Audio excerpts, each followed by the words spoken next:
अस्सलाम वालेकुम नाज़रीन, तुसां ॾिठे पे वसेब दी आवाज़ ते मैं तुहाड़ा अपना होस्ट जुनेद मलिक। अज दे प्रोग्राम में असां गाल करे सूँ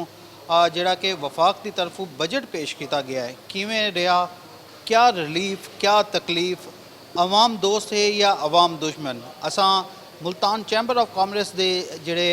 ताजिर बिरादरी है उन्हां नाल गाल करे सूँ ते जान सूँ कि उन्हां दी क्या राय है ई हुकूमत के बारे में, ई बजट के बारे में, उन्हां को कितना रिलीफ मिले है तो ਜਿਹੜੇ शहरी हैं आम आवाम है वो किमें ई महंगाई की चक्की में पिसदी पई है, कितने टैक्स लाए गए हैं, तमाम तर चीज़ां जानने वास्ते असां उन्हां नाल गाल करे सूँ। साडे नाल मौजूद होसन पे सदर मुल्तान चैंबर ऑफ कॉमर्स दे, उन्हां नाल भी गाल करे सूँ। बे भी जिहड़ा ना ताजिर बिरादरी हो सी असां चलदे से ते मजीद भी उन्हां दे नाल गाल करेंदे थे कि बजट जिहड़ा है वो की हो जाए। हाँ जी बिल्कुल, असा गाल करें पैसे जो आवन वाला बजट है वो किहो जिहा हाई। साढ़े नाल ताजिर हजरात मौजूद है, ताजिर बिरादरी मौजूद है। ये देखते हैं कि किमें इन्हों को रिलीफ फराम करें ताजिर बिरादरी को या नहीं इन्ना कने जानते से। अच्छा सर, तुसा ये दसो कि जो बजट हुकूमत ने पेश किया है, तुसा क्या समझते हो कि ये आवाम को रिलीफ दे सी? मुख्तलिफ शोबियां दे विच आवाम को रिलीफ भी दिया है गवर्नमेंट ने, जैसे बेनज़ीर इनकम सपोर्ट प्रोग्राम की एलोकेशन बढ़ाई है और यूटिलिटी स्टोर से भी रिलीफ दिया है। लेकिन टैक्स मेजर भी हैं, इसमें सख्त तरीन मेजर्स भी हैं जिसमें टैक्सेस बढ़ाए भी हैं। टैक्सेस में भी कुछ शोबों में रिलीफ दिया है, जैसे तनख्वाहदार तबके के लिए जो कि पहले ही महंगाई में बहुत ज़्यादा पिसा हुआ है, उसको रिलीफ दिया है कि वो 1 लाख रुपए से उनकी आमदनी स्टार्ट हो रही है। और बिज़नेस को भी 4 लाख से उसके टैक्सेशन 6 लाख कर दी है। तो ये इकदामात हैं जिसमें थोड़ा सा रिलीफ दिया है। लेकिन जो बैंकिंग कंपनीज़ हैं उनके ऊपर टैक्स लगाया है, लग्जरी व्हीकल्स पे टैक्स लगाया है, रियल एस्टेट पे टैक्स लगाया है, जिससे यकीनन जो है मुआशी वसाइल भी हासिल होंगे गवर्नमेंट को, लेकिन आवाम के ऊपर बोझ भी पड़ेगा। अब आवाम को दिल बड़ा करना चाहिए, स्पेशली ये जो है अपर मिडिल क्लास या अपर क्लास के ऊपर ज़्यादा टैक्सेस लगाए हैं, तो मुल्क के लिए जो है हमें कुर्बानी देनी चाहिए। मुश्किल तरीन हालात हैं इस वक्त, और कभी हिस्ट्री में इतने मुश्किल हालात इकनॉमिक हमारे नहीं आए जितने इस वक्त हैं। सर तुस दसो कि real state in time sari रीढ़ की हड्डी की हैसीयत रखेंदी है क्योंकि बहुत ज़्यादा कम थींदा पे। पिछली हुकूमत ने बहुत रिलीफ दिता है, कम शुरू थी, अवल मटीरियल महंगा थी गया, हुन ऊन के उत्ते टैक्स ला दिते हैं। तो समझते वे कि रियल स्टेट का काम रुक वैसे या किमें चलता? मेरा नहीं ख्याल कि रियल स्टेट का काम जो है वो रुकेगा, वो ऐसे ही चलता रहेगा। सिर्फ ये है कि क्योंकि वो टैक्स नेट से बाहर था, बिल्कुल अनटैक्स था, तो अब उसको टैक्स कर दिया गया है। तो उससे जो है वो थोड़ा सा स्लो डाउन होगा, लेकिन अल्टीमेटली वो पिकअप कर लेगा और इकॉनमी का पार्ट बन जाएगा। उससे जो कीमती रिसोर्सेज हासिल होंगे गवर्नमेंट को, वो इस वक्त गवर्नमेंट को टैक्स आमदनी की बहुत ज़रूरत है। बहुत ज़्यादा डेफिसिट का बजट है जिसमें बहुत ज़्यादा हमने डेट सर्विसिंग करनी है, और हमारे दीगर अखराजात भी बहुत ज़्यादा बढ़ गए हैं, इसलिए इस वक्त गवर्नमेंट को ये इकदामात लेने थे। अच्छा तुसा ये दसो कि जेडे छोटे ताजिर हैं बिजनेस के उत्ते हुन कुछ दे उत्ते टैक्स ला दिता है, उन्होंने चीज़ों को किमें देखते कि क्या बिजनेस उन चीज़ां मुल्क विच बिजली कै नहीं, गैस कै नहीं, वाल उन तो बाद टैक्स लावना किमें तुसा देखते? देखें, छोटे ताजरों पे तो बहुत अच्छी एक स्कीम लेके आए हैं जिसमें फ़िक्स टैक्स लगा दिया है। उससे फ़ायदा ये है कि वो टेंशन जो है कि आपने ऑडिट करवाना है और आपने अफसरों के से को पेश होना है, वो सारी दूर कर दी गई। ये एक अच्छी स्कीम है। लेकिन इस वक्त हुकूमत को दोनों बैलेंस करना एक बहुत बड़ा मुश्किल एक्ट था। एक तरफ ये है कि टैक्सेस से इकॉनमी स्लो हो सकती है, लेकिन अगर टैक्सेस नहीं लेंगे तो शायद मुल्क ही जो है वो सस्टेन ना कर सके। तो इसलिए मजबूरी में उन्होंने सख्त इक़दाम लिए हैं। लेकिन ओवरऑल मैं समझता हूँ कि सख्त लेकिन मजबूरी के तहत जो है वो ऐसा बजट पेश किया गया। अमन नाल दिनां विच तुसां समझदे हो कि ई टैक्स तो बाद महंगाई जिहड़ा है वो थम वैसी या घटसी या वधसी? तुसां अपनी राय दसो। देखिए, महंगाई तो शॉर्ट टर्म में कम होने वाली नहीं है, क्योंकि हमारी जो है वो फ्यूल कॉस्ट बहुत ज़्यादा बढ़ रही है और दुनिया में जो एनर्जी की कॉस्ट है वो तेज़ी से ऊपर जा रही है। तो इसलिए शॉर्ट टर्म में तो ये नहीं होना वाला, लॉन्ग टर्म में ये हो सकता है। जैसे उन्होंने बहुत अच्छा इकदाम किया है कि सोलर पैनल्स पे जो है सेल टैक्स ख़त्म कर दिया है। अब जितना हम जो है वो सोलराइजेशन की तरफ जाएंगे, हमारे जो है वो 10 महीने तक बेहतरीन सनलाइट अवेलेबल होती है, तो अगर हम सोलर पैनल से सोलर एनर्जी पे जाएंगे तो हमारी इंपोर्टेड फ्यूल की और गैस की जो ज़रूरत है वो कम से कम होगी, اور ہماری انرجی کی کاسٹ کم ہوگی, اس سے مہنگائی کم ہوگی. یہ اچھا اقدام ہے. ਬਿਲਕੁਲ ਬਹੁਤ ਅੱਛਾ ਇਕਦਾਮ ਹੈ ਕਿ ਸੋਲਰ ਪੈਨਲਸ ਦੇ ਉੱਤੇ ਸੋਲਰ ਦੀ ਚੀਜ਼ਾਂ ਦੇ ਉੱਤੇ ਜਿਹੜਾ ਹੈ ਪਿਆ ਉਹ ਟੈਕਸ ਦੇ ਜਿਹੜਾ ਹੈ ਨਾ ਖਤਮ ਕਰ ਦਿੱਤਾ. ਉਹ ਤੋਂ ਇਲਾਵਾ ਜਿਹੜੇ ਬਾਕੀ ਟੈਕਸ ਇਨ ਪਏ ਉਹਦੇ ਵੀ ਜਿਹੜਾ ਖਤਮ ਕੀਤਾ. ਅਸਾਂ ਮਜ਼ੀਦ ਵੀ ਜਿਹੜਾ ਨਾ ਇੱਥੇ ਤਾਜਰ ਮੌਜੂਦ ਨੇ ਮੁਲਤਾਨ ਚੈਂਬਰ ਆਫ ਕਾਮਰਸ ਵਿੱਚ. ਅਸਾਂ ਇੰਨਾ ਕਨੇ ਜਾਣਦੇ ਸੀ ਕਿ ਇਹ ਬਾਰੇ ਵਿੱਚ. ਅੱਛਾ ਸਰ, ਤੁਸੀਂ ਇਹ ਦੱਸੇ ਸੋ ਕਿ ਜਿਹੜਾ ਬਜਟ ਆਇਆ ਹੈ عوام دوست ہے یا دشمن ہے؟ بسم اللہ الرحمن الرحیم. بیسیکلی یہ عوام دوست لگتا ہے. اس میں بیسیکلی ٹارگیٹڈ انہوں نے کیا ہے کہ بڑے جو آپ کے جو رچ کسٹمرز ہیں, جو ویلتھ جن کے پاس زیادہ ہے, ان کو بیسیکلی ٹارگیٹ کیا گیا ہے. جیسے بینکنگ سیکٹر کے اوپر ریٹ بڑھا دیا گیا ہے, اس سے ریونیو جنریٹ ہوگا تھوڑا سا ان کے پاس. اس کے بعد ریٹیل سیکٹرز جو تھا, جو ان کا مطالبہ تھا کہ ہمیں فکس ٹیکس میں لے آئیں, گو کہ ان کی ڈیفینیشن آنی ہے کہ اس کی ڈیفینیشن کیا ہوگی, ڈیفینیشن کے مطابق پھر وہ ہوگا. گورنمنٹ سرونٹ جو پچھلے 2-3 سال سے افیکٹیز تھا کہ اس کی سیلری نہیں بڑھی تھی, تو اس دفعہ انہوں نے 15% کا رائز دی ہے. یہ بھی بہت اچھا ایک ان کا وہ ہے. اور ان کے ایڈ ہاک کو بھی مرج کیا ہے بیسک سے, جس سے ان کا اوور آل جو ان کی پرچیزنگ پاور ہے تھوڑی سی وہ بہتر ہو جائے گی. اور اس میں جو ٹیکس ریٹس سلیب ریٹس میں جو تھوڑا سا ڈفرنس ڈالا گیا ہے کہ سیلری کے لیے 6 لاکھ سے 12 لاکھ کر دیا گیا, اور جو ادر دین سیلری ہے, بزنس کلاس ہے یا اے او پی ہے, اس کے ریٹس, اس کو جو ایگزمپشن تھی وہ پہلے 4 لاکھ کی تھی, اب اس کو بڑھا کے 6 کر دیا گیا. ਅੱਛਾ, ਤੁਸੀਂ ਸਮਝਦੇ ਵੇ ਕਿ ਜਿਹੜੇ ਇਹ 15% ਵਧਾਈ ਗਈ ਹੈ ਤਨਖਾਹ ਵਫਾਕੀ ਮੁਲਾਜ਼ਮੀਨ ਦੀ, ਜਿਤਨੀ ਮਹਿੰਗਾਈ ਹੈ ਪਈ, ਇਹ کو ਕੰਟਰੋਲ ਕਰਨ ਵਿੱਚ ਮਦਦ ਦੇ ਸੀ؟ نہیں, یہ کنٹرول کرنے میں تو کوئی مدد نہیں دے گی, لیکن یہ ہے کہ تھوڑی سی پرچیزنگ پاور بہتر ہو جائے گی ان کی. کیونکہ اوورال اگر آپ انفلیشن کا فگرز دیکھیں تو پچھلے سال 1.5 یا 2 سالوں سے یہ تقریباً 12-13% تک ہے.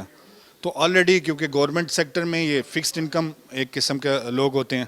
تو ان کی پرچیزنگ پاور جو افیکٹ ہوئی تھی, گورنمنٹ نے کوشش کی ہے کہ اس کو تھوڑا سا ان کو ریلیف پرووائڈ کیا جائے. کیونکہ جب تک آپ کا ڈالر سٹیبل نہیں ہوتا, چیزیں آپ کے ریٹ سٹیبل نہیں ہوتے, تو اس وقت تک انفلیشن تو ہے نا وہ تو رہے گی. ਅੱਛਾ, ਇਹ ਦੱਸੇ ਸੋ ਕਿ ਪ੍ਰਾਪਰਟੀ ਦੇ ਉੱਤੇ ਜਿਹੜਾ ਨਾ ਟੈਕਸ ਲਾ ਦਿੱਤਾ ਗਿਆ ਹੈ, ਉਹ ਤੋਂ ਇਲਾਵਾ ਲਗਜ਼ਰੀ ਗਾੜੀਆਂ ਹਨ ਪਈਆਂ ਉਹਦੇ ਉੱਤੇ ਟੈਕਸ ਲਾਇਆ ਗਿਆ, ਤੇ ਜਿਹੜਾ ਬਿਜ਼ਨਸ ਕਮਿਊਨਿਟੀ ਤਬਕਾ ਹੈ ਉਹ ਜ਼ਿਆਦਾਤਰ ਇਨ ਕਾਰੋਬਾਰ ਵਿੱਚ ਇਨ ਚੀਜ਼ਾਂ ਵਿੱਚ ਇਨਵੋਲਵ ہے, ਉਹ کو ਕਿਵੇਂ ਦੇ؟ بیسیکلی یہ ایک ریشنلائزیشن سٹیپ ہے. اس سے یہ ہوگا کہ کم از کم جو پراپرٹیز کی ویلیوز جو انویسٹر آتا ہے جس کی وجہ سے تھوڑی سی رائز ہو جاتی ہیں, پراپرٹیز انفلیٹڈ ویلیوز کے اوپر رپورٹ ہوتی ہیں, وہ تھوڑی سی بہتر کرنے میں مدد ملے گی. کیونکہ ٹیکس ریٹس ایک قسم کا گورنمنٹ کے پاس ایک حربہ ہوتا ہے جو وہ لگا کے تھوڑا سا لوگوں کی اٹینشن اگر کسی انڈسٹری سے ہٹانا چاہے تو تھوڑا سا وہ اس طرف لے جاتے ہیں. ਬਾਕੀ ਜਿਹੜਾ ਨਾ ਓਵਰਆਲ ਤੁਸੀਂ ਸਮਝਦੇ ਵੇ ਕਿ ਇਹ ਜਿਹੜਾ ਬਜਟ ਪੇਸ਼ ਕੀਤਾ ਗਿਆ ਇਹ ਹਕੂਮਤ ਦੀ ਤਰਫੋਂ ਇਹ ਆਪਣੇ ਜਿਹੜਾ ਮਕਸਦ ਹੈ ਉਹਦੇ ਵਿੱਚ ਕਾਮਯਾਬ ਥੇ? ਆਖ ਸਕਦੇ ਹੋ ਤੁਸੀਂ ਉਹਦੇ 'ਚ ਕਾਮਯਾਬ ਥੇ, ਠੀਕ ਹੈ. ਲੇਕਿਨ ਇਹ ਫਿਊਚਰ ਦੇ ਵਿੱਚ ਜਿਹੜੇ ਵੇਲੇ ਡਿਟੇਲ ਦੇ ਵਿੱਚ ਤੁਹਾਡੇ ਕੋਲ ਬਜਟ ਬਿੱਲ ਆਸੀ, ਉਹਦੇ ਬਾਅਦ ਹੀ ਕੁਝ ਥੋੜ੍ਹਾ ਇਹਦੇ ਬਾਰੇ ਛੋਟਾ ਸਾ ਵੈਸੇ ਵੀ ਕੀ ਨਾ ਕਰਾਂ.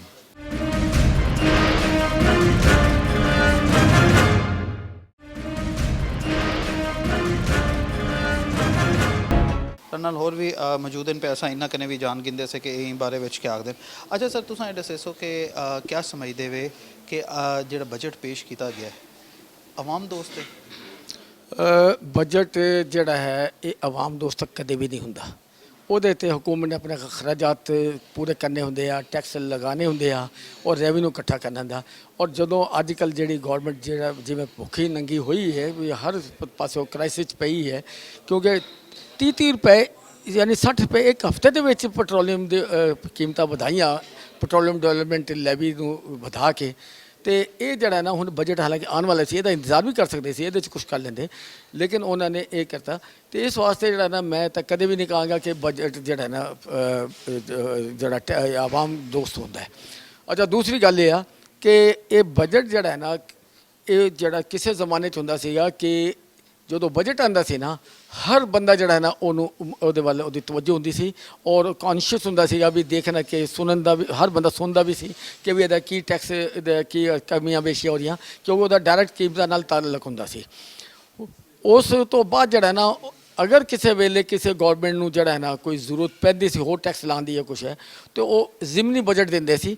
ਔਰ ਸਾਲ 'ਚ ਇੱਕ ਅੱਧਾ ਬਜਟ ਵੀ ਅਗਰ ਜ਼ਿਮਨੀ ਬਜਟ ਆ ਜਾਂਦਾ ਸੀ ਨਾ, ਇਹ ਨਹੀਂ ਕਿ ਰੋਜ਼ ਕੀਮਤਾਂ ਵਧਾਈ ਜਾਓ ਜਾਂ ਰੋਜ਼ ਟੈਕਸ ਵਧਾਈ ਜਾਓ, ਇੱਕ ਵਾਰੀ ਵੀ ਅਗਰ ਕੋਈ ਜਿਹੜਾ ਨਾ ਜ਼ਿਮਨੀ ਬਜਟ ਆਂਦਾ ਸੀਗਾ ਤੇ ਇਹ ਹਕੂਮਤ ਵਾਸਤੇ ਇੱਕ ਮਾਯੂਬ ਜਿਹਾ ਇੱਕ ਸਮਝਿਆ ਜਾਂਦਾ ਸੀਗਾ ਕਿ ਇਹਨੇ ਜ਼ਿਮਨੀ ਬਜਟ ਦਿੱਤਾ, ਇਹ ਹਕੂਮਤ ਕੋਈ ਸਹੀ ਸਮਝਦਾਰ ਨਹੀਂ ਹੈ, ਇਹ ਸਹੀ ਆਪਣੇ ਬਜਟ ਨੂੰ ਸਹੀ ਤਿਆਰ ਨਹੀਂ ਕਰ ਸਕੀ ਸੀ, ਰਿਕੁਆਇਰਮੈਂਟ ਨੂੰ ਨਹੀਂ ਦੇਖ ਸਕੀ ਕੀ ਰਿਕੁਆਇਰਮੈਂਟ ਨੇ, ਤੇ ਜਿਸ ਵਜ੍ਹਾ ਤੋਂ ਇਹਨਾਂ ਨੂੰ ਹੁਣ ਪਤਾ ਲੱਗਿਆ ਕਿ ਸਾਡੀ ਰਿਕੁਆਇਰਮੈਂਟ ਹੋਰ ਵੀ ਹੈ ਤੇ ਉਹਦੇ ਵਾਸਤੇ ਟੈਕਸ ਚਾਹੀਦਾ, ਤੇ ਇਹ ਹੁੰਦਾ ਸੀ ਜ਼ਿਮਨੀ ਬਜਟ, ਇਹਨੂੰ ਮਾਯੂਬ ਸਮਝਿਆ ਜਾਂਦਾ ਸੀ। ਔਰ ਹੁਣ ਜਿਹੜਾ ਹੈ ਨਾ ਤੁਸੀਂ ਦੇਖਿਆ ਹੋਵੇਗਾ ਕਿ ਬਜਟ ਸਪੀਚ ਜਿਹੜੀ ਹੈ ਨਾ, ਆਮ ਪਬਲਿਕ ਕੋਲ ਚਲੇ ਜਾਓ, ਘਰਾਂ 'ਚ ਚਲੇ ਜਾਓ, ਕਿਸੇ ਨੇ ਸ਼ਾਇਦ ਸੁਣੀ ਨਹੀਂ ਹੋਏਗੀ, ਬਹੁਤ ਘੱਟ ਰੇਸ਼ੋ ਹੈ ਕਿ ਕੋਈ ਬੰਦਾ ਜਿਹੜਾ ਨਾ ਬਜਟ ਸਪੀਚ ਸੁਣਦਾ। ਤੁਸੀਂ ਸਮਝਦੇ ਵੇ ਕਿ ਕਿਆ ਆਵਾਮ ਦੀ ਅਦਮ ਦਿਲਚਸਪੀ ਹੈ? ਨਹੀਂ, ਅਦਮ ਦਿਲਚਸਪੀ ਨਹੀਂ,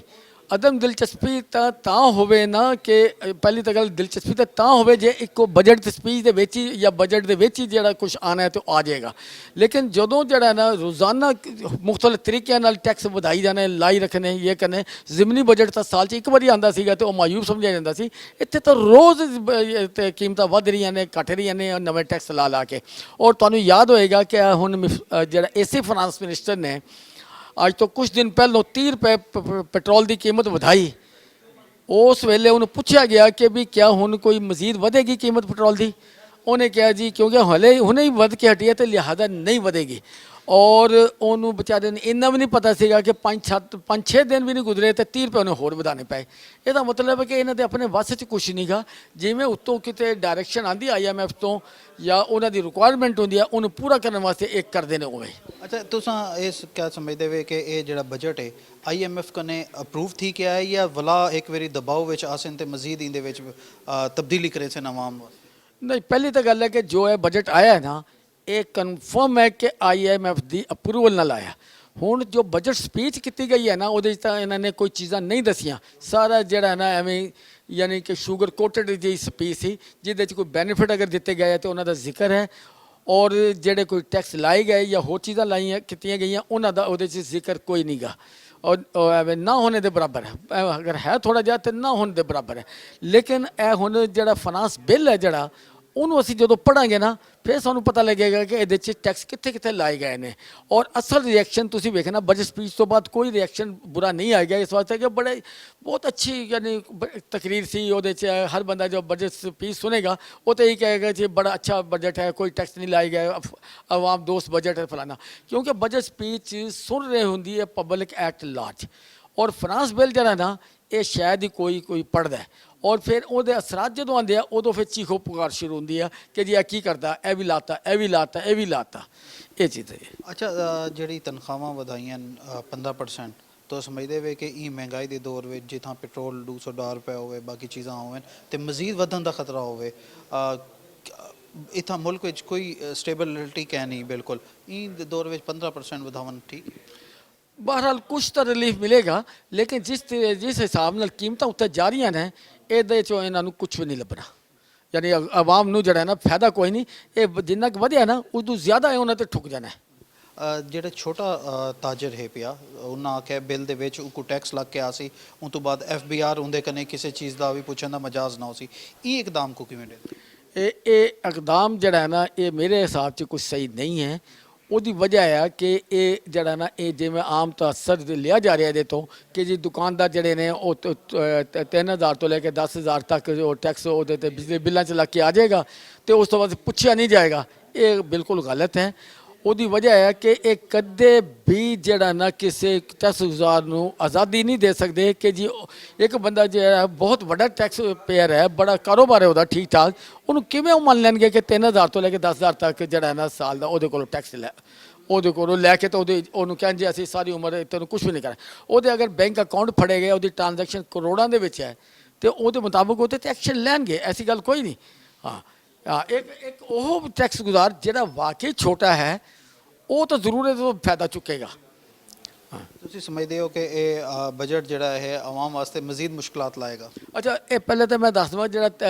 3000 ਤੋਂ 10000 ਰੁਪਇਆ ਤਾਂ ਛੋਟੇ ਤਾਜ ਨੇ ਟੈਕਸ ਲਾਇਆ ਨਾ, ਇਹ ਬਿਜਲੀ ਬਿੱਲਾਂ ਦੇ ਜ਼ਰੀਏ ਲਿਆ ਜਾ ਰਿਹਾ। ਇਹਦੇ ਨਾਲੋਂ ਇੱਕ ਹੋਰ ਤਰੀਕਾ ਸੀ ਜਿਹੜਾ ਇਸ ਤੋਂ ਪਹਿਲਾਂ ਆਇਆ ਸੀ ਇੱਕ, ਜਿਹਦੇ 'ਤੇ FBR ਨੇ ਅਮਲ ਦਰਾਮਦ ਨਹੀਂ ਕੀਤਾ। ਉਹ ਇਹ ਸੀਗਾ ਕਿ ਕੋਈ ਵੀ ਕਾਰੋਬਾਰੀ ਬੰਦਾ ਹੋਏਗਾ ਨਾ, ਕੋਈ ਦੁਕਾਨਦਾਰ ਜਾਂ ਕੋਈ ਹੋਰ ਬੰਦਾ ਜਿਹੜਾ ਕੋਈ ਕਾਰੋਬਾਰ ਜਾਂ ਬਿਜ਼ਨਸ ਕਰ ਰਿਹਾ, ਉਹ ਜਿਹੜਾ ਨਾ FBR ਕੋਲ ਆਪਣਾ ਜਿਹੜਾ ਨਾ ਆਪਣੇ ਆਪ ਨੂੰ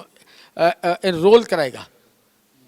ਕਰਾਏਗਾ ਆਪਣੇ ਆਪ ਨੂੰ, ਔਰ ਇਨਰੋਲ ਕਰਾਉਣਾ ਜ਼ਰੂਰੀ ਹੈ, ਔਰ ਉਸ ਤੋਂ ਬਾਅਦ ਕਾਰੋਬਾਰ ਕਰੇਗਾ। ਅੱਜ ਤੁਸੀਂ ਵੇਖੋ ਇਸ ਗੱਲ ਨੂੰ ਮੇਰੇ ਖਿਆਲ ਕੋਈ 5-7 ਸਾਲ ਹੋ ਗਏ ਨੇ, ਅੱਜ ਤੱਕ ਕਦੇ ਵੀ ਇਹਦੇ ਤੇ ਅਮਲ ਦਰਾਮਦ ਨਹੀਂ ਹੋਇਆ। ਤੇ ਅਗਰ ਇਹੀ ਹੁੰਦਾ ਨਾ ਇਹ ਚੀਜ਼, ਇਨਰੋਲਮੈਂਟ ਅਗਰ ਹੋ ਜਾਣ,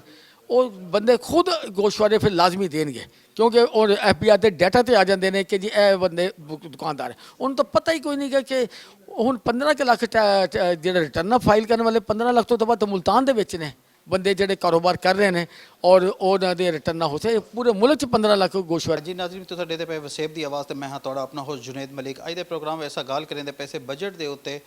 ਕਿ ਇਹ ਆਵਾਮ ਦੋਸਤ ਹੈ, ਆਵਾਮ ਦੁਸ਼ਮਣ ਹੈ, ਕਿਆ ਟੈਕਸ ਲੱਗੇ ਨੇ, ਕਿਵੇਂ ਹੈ। ਸਾਡਾ ਮੁਲਤਾਨ ਚੈਂਬਰ ਆਫ ਕਾਮਰਸ ਦੇ ਸਦਰ ਮੌਜੂਦ ਹਨ ਪੇ ਅਸਾਂ ਇਹਨਾਂ ਕਨੇ ਜਾਣਦੇ ਸੇ ਕਿ ਇਹ ਕਿਵੇਂ ਈਕੂ ਦੇਖਦੇ ਨੇ। ਅੱਛਾ ਸਰ, ਤੁਸੀਂ ਇਹ ਦੱਸੇ ਸੋ ਕਿ ਬਜਟ को ਕਿਵੇਂ ਤੁਸੀਂ ਜਿਹੜਾ ਨਾ ਈਕੂ ਦੇਖਦੇ ਵੇ, ਕਿਆ ਮਜ਼ੀਦ ਰਿਲੀਫ ਹੈ ਜਾਂ ਤਕਲੀਫ ਹੈ? बहुत अच्छा तुम्हारा सवाल है। ये सर ना रिलीफ है तो ना ही तकलीफ है,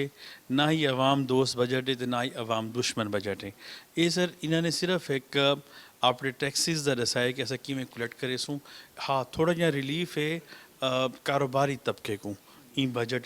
कि उन्होंने किमें अपनी चीज़ा बेहतर करने, स्पैशली तनख्वाहदार तबके को इन्होंने 15% तनख्वाह वधाई है, जी तकरीबन 3000 रुपये बनती है, 20,000 रुपये होते। ਉਹਦੇ ਬਾਅਦ ਉਹਨਾਂ ਨੇ ਆਖੇ ਕਿ ਜ਼ਰਈ ਮਸ਼ੀਨਰੀ ਉੱਤੇ ਅਗਰ ਆਲਾਤ ਇੰਪੋਰਟ ਕਰੇ ਸੋ ਤਾਂ ਉਹਦੇ ਉੱਤੇ ਟੈਕਸ ਫ੍ਰੀ ਕੀਤੇ ਨੇ। ਸੋਲਰ ਪੈਨਲ ਤੇ ਉਹਦੇ ਡਿਸਟ੍ਰੀਬਿਊਸ਼ਨ ਉੱਤੇ ਉਹਨਾਂ ਨੇ ਟੈਕਸ ਮਾਫ ਕੀਤੇ। ਇਹਨਾਂ ਨੇ ਇਹ ਕੀਤੇ ਕਿ ਜਿਹੜਾ ਸਮਾਲ ਤਬਕਾ ਹੈ ਬਿਜ਼ਨਸ ਵਾਲਾ, ਉਹ ਟੈਕਸ ਦੇਣਾ ਵੀ ਚਾਹੁੰਦੇ ਤੇ ਲੇਕਿਨ ਟੈਕਸ ਡਿਪਾਰਟਮੈਂਟ ਕੋਲ ਡਰਦੇ। ਉਹਦੇ ਵਾਸਤੇ ਉਹਨਾਂ ਨੇ ਫਿਕਸ ਟੈਕਸ ਦਾ ਸਿਸਟਮ ਇੰਟਰੋਡਿਊਸ ਕੀਤੇ, ਜਿਹੜਾ 3000 ਰੁਪਏ ਤੋਂ ਕਹਿੰਦੇ 10,000 ਰੁਪਏ ਤੁਹਾਡੀ ਬਿਜਲੀ ਦੀ ਬਿੱਲ ਦੇ ਹਿਸਾਬ ਨਾਲ ਤੁਹਾਡੇ ਫਿਕਸ ਹੋ ਸੀ। ਉਹਦੇ ਬਾਅਦ ਤੁਹਾਡੇ ਕੋਲ ਕੋਈ ਬੰਦਾ, ਕੋਈ FBR ਦਾ ਬੰਦਾ ਪੁੱਛਣ ਕਹਿਣਾ ਸੀ ਕਿ ਤੁਸੀਂ ਟੈਕਸ ਪੇ ਕੀਤੇ ਵੇ ਕਿ ਨਹੀਂ ਕੀਤਾ। ਉਹਦੇ ਬਾਅਦ ਉਹਨਾਂ ਨੇ ਫਿਲਮ ਤੇ ਡਰਾਮਾ ਦੀ ਇੰਡਸਟਰੀ को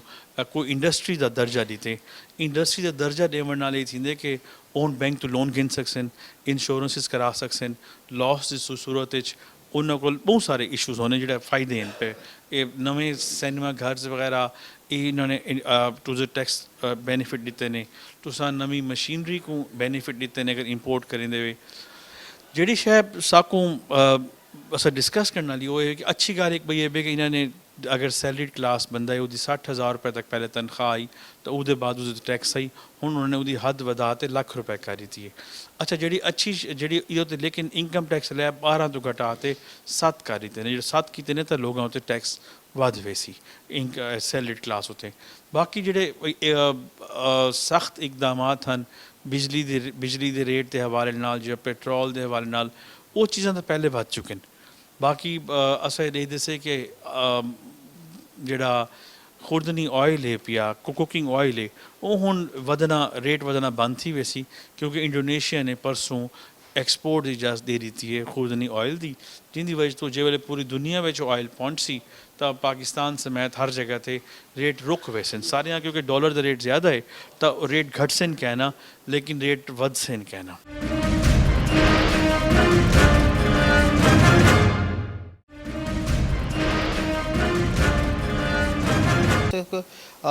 ਜਿਹੜੇ ਇੰਡਸਟਰੀ ਹੈ ਵੀ ਬਿਲਡਿੰਗ ਦੀ ਮਟੀਰੀਅਲ ਦੀ ਇਹ ਇੰਡਸਟਰੀ ਦੇ ਉੱਤੇ ਜਿਹੜਾ ਹੈ ਨਾ ਉਹ ਲਾਇਆ ਪ੍ਰਾਪਰਟੀ ਦੇ ਉੱਤੇ ਟੈਕਸ ਲਾ ਦਿੱਤੇ ਨਾ ਕਰਨ ਦੇ ਉੱਤੇ ਵੀ ਬਾਕੀ ਚੀਜ਼ਾਂ ਇਹਨੂੰ ਕਿਵੇਂ ਦੇ ਦੇਵੇ ਜਿਹੜਾ ਇੱਕ ਬੂਸਟ ਹਾਈ ਪਿਆ ਉਹਨੂੰ ਰੁਕ ਵੈਸੇ। हाँ, ये तो अच्छा बहुत अच्छा सवाल है। रियल स्टेट दे उन्होंने कंस्ट्रक्शन उत्ते टैक्स नहीं लाया। उन्होंने ये लाया कि अगर एक बंदे को एक कुल ज़्यादा घर है, एक घर तक उधर तो कोई टैक्स क्या नहीं। अगर एक कुल ज़्यादा टैक्स है तो अगर वो 6 साल के अंदर अंदर और घर सेल करेंगे तो हर साल के हिसाब नाल 2.5% का को टैक्स पे करना पसी। मीनस 6 साल के 15%, 5 साल बाद 12.5%, तो इवें अगर 6 साल बाद वो सेल करी तो वालों से टैक्स कहना उसी। ये तोरी गल ठीक है। जो इन्वेस्टर की पेमेंट अमाउंट घर की सूरत ब्लॉक पई होंदी आई वो को फर्क पोसी, लेकिन जेडे बंदे ने अपना घर बनाने या अपने वास्ते घर गिनने वो वास्ते रेट्स इंक्रीज न थी सन। अच्छा, दूजा दसे सो कि दिफाई बजट वधा दिता ही ने उनदे विच भी इजाफा किया है, उनको किवें दे देवे, क्या वो ई हालात दे विच उनको वधावना ठीक आई? मैं तोरी गाल नाल इख्तलाफ करे सा। दफाई बजट नहीं बढ़ाया गया। ਹਾਲਾਂਕਿ ਦਿਫਾਈ ਬਜਟ ਪਿਛਲੇ ਸਾਲ ਵਾਲੇ ਰੱਖਿਆ ਗਿਆ ਓਵਰਆਲ ਪਾਕਿਸਤਾਨ ਨੇ ਡਾਲਰ ਦਾ ਜਿਹੜਾ ਪਾਕਿਸਤਾਨ ਦੀ ਕੀਮਤ ਵਧੀ ਹੈ ਉਹਦੇ ਨਾਲ ਦਿਫਾਈ ਬਜਟ को ਵਧਾਉਣਾ ਚਾਹੀਦਾ ਹੈ क्योंकि हर शे ऐसा इंपोर्ट करनी है लेकिन फ़ौज ने दिफाई बजट नहीं ਵਧਾਇਆ ਤਾਂ ਉਲਟਾ ਉਹਨਾਂ ਨੇ ਕੁਰਬਾਨੀ ਦਿੱਤੀ ਹੈ ਤਾਂ ਉਹਨਾਂ ਨੇ ਬਿਲਕੁਲ ਨਹੀਂ ਵਧਾਇਆ ਬਲਕਿ ਇਹ ਹਾਲਾਤ ਵਿੱਚ ਸਾਕੂ ਉਹਨਾਂ ਨੇ ਕੌਮ ਦੇ ਨਾਲ ਖੜੇ ਸੀ ਤੇ ਕੁਰਬਾਨੀ ਵਿੱਚ ਕੰਧੇ ਤੇ ਕੰਧਾ ਮਿਲਾ ਤੇ ਆਪਣਾ ਹਿੱਸਾ ਡਾਲੇ ਅੱਛਾ ਦੂਜਾ ਇਹ ਦੱਸੋ ਕਿ ਜਿਹੜਾ ਛੋਟਾ ਜਿਵੇਂ ਤੁਸੀਂ ਆਖਿਆ ਕਿ ਤਬਕਾ ਹੈ 3 ਤੋਂ 10,000 ਰੁਪਏ ਟੈਕਸ ਦੇ ਸੀ ਬਿੱਲਾਂ ਦੇ ਵਿੱਚ ਲੱਗਿਆ ਸੀ ਕਿਵੇਂ ਇਹ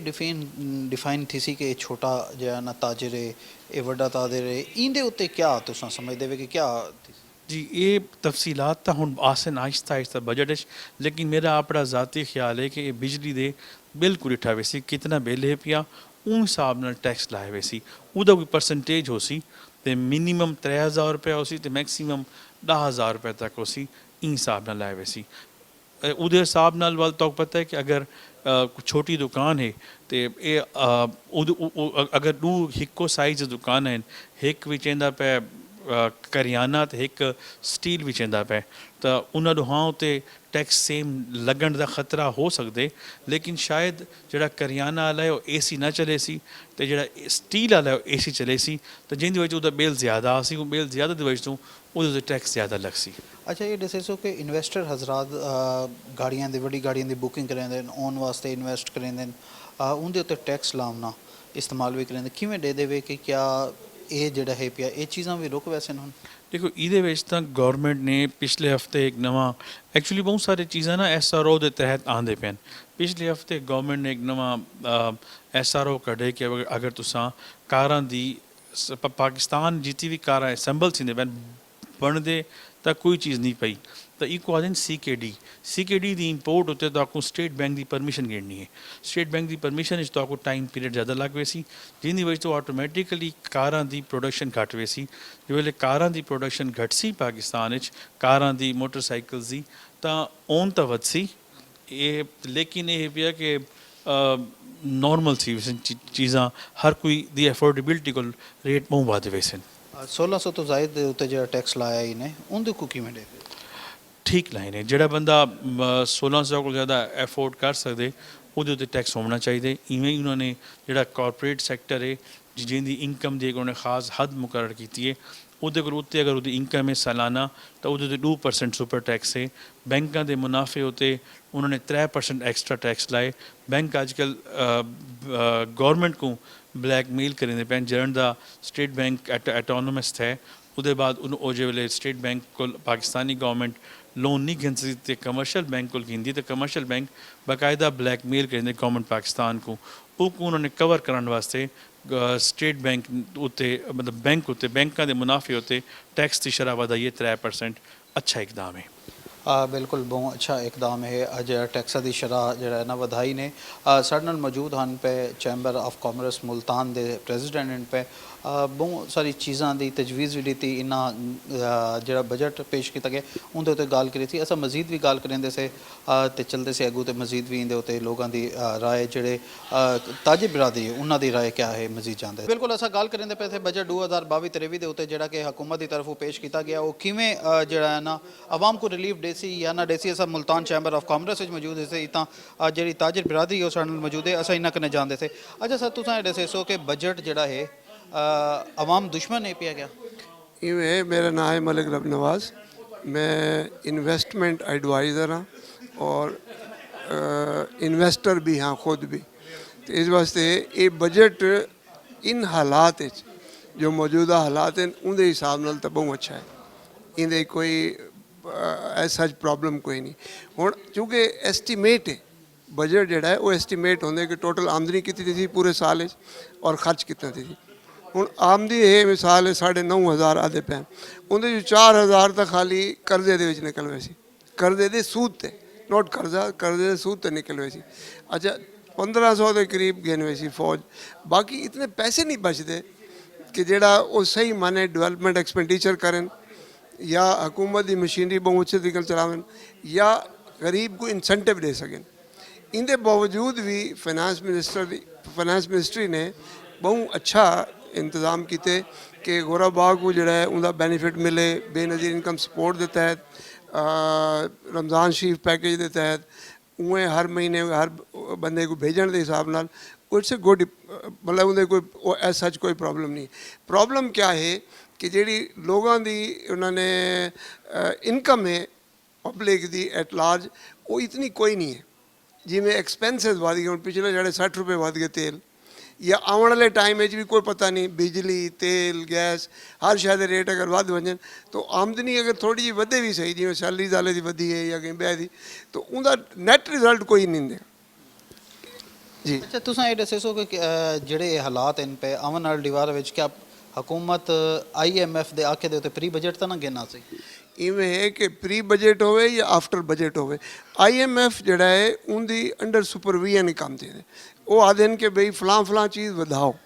वधाओ क्यों क्योंकि उन्होंने अपनी आमदनी साढ़े को जी साड़ी आमदनी हो सी उनका वो अपना इंटरस्ट भी गिन सन अपनी उन्होंने लोन की रीपेमेंट भी करावनी है अगर वो ना करे सन लामा लगे बे पासों भी सारी सोर्स ऑफ इनकम इतनी कहना हो सी या सोर्स ऑफ रसीट्स बल्कि कहना हो सी। अच्छा तुसां ये दस्सो सो कि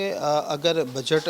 IMF ਦੇ ਆਖੇ ਤੇ ਆਂਦਾ ਜਿਵੇਂ ਉਹ ਟੈਕਸ ਉਹ ਪਹਿਲੇ ਵਧਵਾਇਆ ਆਉਣ ਵਾਲੀ ਦੀਵਾਰ ਵਿੱਚ ਮਜ਼ੀਦ ਡਿਮਾਂਡ ਹੁੰਦੀ ਅਗਰ ਤਈਆਂ ਤੇ ਭਲਾ ਬਿਜ਼ਨਸ ਤਬਕਾ ਕਿੱਥਾਂ ਖੜਾ ਹੋ ਸੀ ਤੇ ਜਿਹੜਾ ਦਿਹਾੜੀਦਾਰ ਜਿਹੜਾ ਮਜ਼ਦੂਰ ਤਬਕਾ ਹੈ ਗਰੀਬ ਆਵਾਮ ਹੈ ਆਮ ਸ਼ਹਿਰੀ ਹੈ ਉਹ ਕਿੱਥਾਂ ਹੋ। अंडर द सर्कमस्टांसिस मसला ये है कि जेड़े बंदा या गवर्नमेंट कोई भी चाहे कोई भी नॉट ओनली गवर्नमेंट IMF को कोई भी कर्जा गिंदे वर्ल्ड बैंक को कोई कर्जा गिंदे तो अपनी रीपेमेंट कराने वास्ते वो अपना अरेंजमेंट दे दें ठीक है। वो सारे को ये पुछन कि भी तुसा इतनी जो खर्चा है या इतनी जी सारी पेमेंट्स है उसको किमें दसो किहड़े तरीके नाल दसो क्या वो तुसा कोई आमदनी का जरिया बधेसो या कलैक्शन विधे सो। हुण FBR के कलैक्शन ज़्यादा थी वे वल तो वधाउण की लोड़ ही कोई नहीं है लेकिन FBR की उतनी आमदनी ना होवे जितने वो टारगेट है तो लाभ वाला वधाउणा पौसी चाहे वो बिजली गैस या कोई भी ब्याह होवे। एक काम इन्होंने बहुत अच्छा किया है कि अनप्रोडक्टिव जेडे अगे लोगों ने प्लाट से उत्तर पैसे फसाए हैं 8-8 10-10 15-15 प्लाट या गाड़ियां का ओन जड़ा है उन पासे पैसे बड़े लगे हैं वो एक बिजनेस चैनल है चासन इट्स ए गुड। अच्छा फिर जेडे एक्स्ट्रा ऑर्डनरी प्रॉफिट्स हैं वो बैंकिंग दें क्योंकि कर्जा बहुत महंगा है और बैंक्स को उनका बेनीफिट मिल रहे तो उनके तो टैक्स ला दी नो प्रॉब्लम। इवें ही जी बहुत वड्डी कॉरपोरेशन हैं जिन्हों का मिनीमम 3 करोड़ प्रॉफिट आए साल का उन्हें अगर 2% दे नहीं चाहे तो कोई फर्क नहीं है।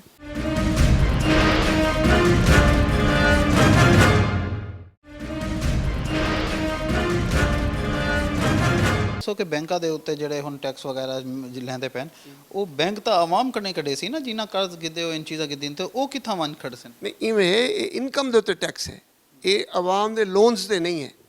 लोन्स अलहदा चीज़ है ये उन्होंने आमदनी यानी लोन्स देंदे उनके उत्ते उन्होंने को इनकम थी है अगू वाल जेडे एक्सपेंसिस हैं वो करके जो नैट रिजल्ट है उनके उत्ते 3% बढ़ाए अगे 39% आई हूँ 42% कर दिते उनका प्रॉफिट जोड़ा है बैंक्स का वो शायद तकरीबन उतना ही रहा सी लेकिन आमदनी जी है हुकूमत पाकिस्तान की वध सी। अच्छा ये दसे सो कि यही हालात में जो बजट पेश किया गया है क्योंकि मुल्क अफरा तफरी भी है एमरजेंसी वाली सिचुएशन भी है